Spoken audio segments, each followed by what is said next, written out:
Please have a seat. Put your bag down.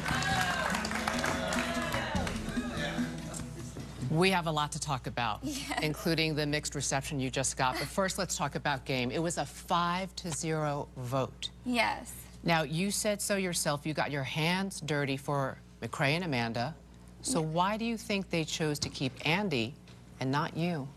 I think it might be just because of my competition wins. They might think it's easier to beat Andy going forward. I'm not sure, but I know that they're more loyal to him because he's been with them longer. Unanimous. What happened to Gina Marie's vote? Well, the House has been voting together just so that they don't become targets. And I told Gina Marie that since there's no way that I would get the votes, to just go ahead and vote with the House so that she's not a target.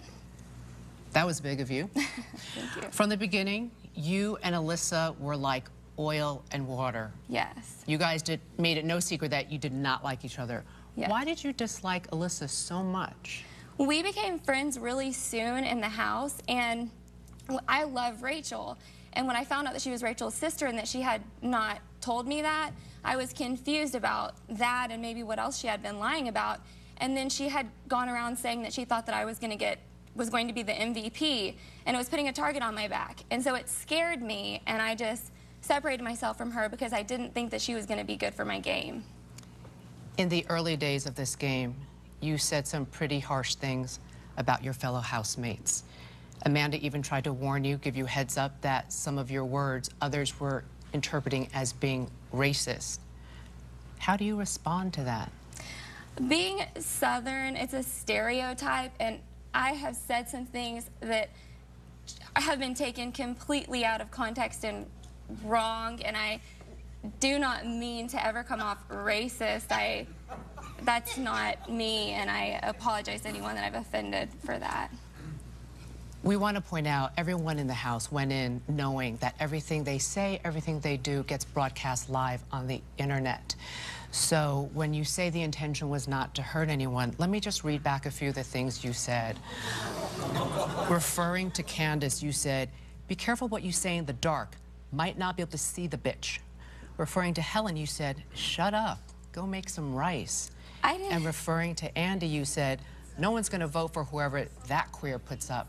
Can you see how those things can be interpreted as racist and as homophobic? I do. I do not remember saying those things, and those things were not meant to be.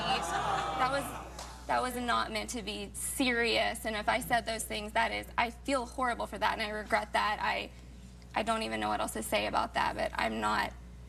Being locked away for 70 days from friends and family, outside world, do you think playing Big Brother has taught you anything about yourself, or taught you anything? I definitely do. It's taught me a lot about people and life, and just life in general. I mean, I feel like a completely different person leaving the house, and I love everyone in there. And honestly, Andy and I are great friends. Candace and I are great friends. I love Helen more than anything, and that hurts me that I would say something like that. In the event that you were the one evicted tonight, your housemates taped some goodbye messages. Let's look over here and let's listen. Aaryn, I think you're awesome. I love you as a person. I've had so much fun getting to know you and stuff in the house. However, you are playing for Amanda McCrae to win this, I feel like. So, I mean, I just have to get rid of you right now before you push them any further. Aaryn, this by far has been the hardest eviction for me thus far. You are like a sister to me, and you are the strongest female competitor in this game. I love you, and hopefully I see you, but not too soon. Aaryn, I have nothing to say to you except have fun in the jury house, or don't. Aaryn, you are my bestie in the house. You're beautiful, smart, and one heck of a competitor. I love you always and forever, and you'll always be my BB bunny.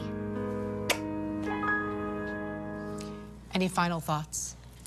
No, I honestly, I feel horrible. I feel like in Texas, like, we say things that are, sometimes we joke and we don't mean it, and I really feel bad that this is how it's being seen and how I've come across to people. I don't want to seem like that person, and I really do respect everyone in this game, although we've had some really hard times because we're all fighting for our lives in the game. You know, you're in a unique spot because when this is all over, you're going to get to go home and watch a whole lot of footage of yourself living for 70 days. After you watch all this footage, I hope and I think you might have a new perspective on things. Yes. Thanks. We'll see you back here on the finale Wednesday, September 18th, when you and the rest of the jury help decide who wins Big Brother. Thank you. Thank you. Stay right there. Up next, the battle for head of household plays out live. Who will win this crucial HOH title? Stay with us.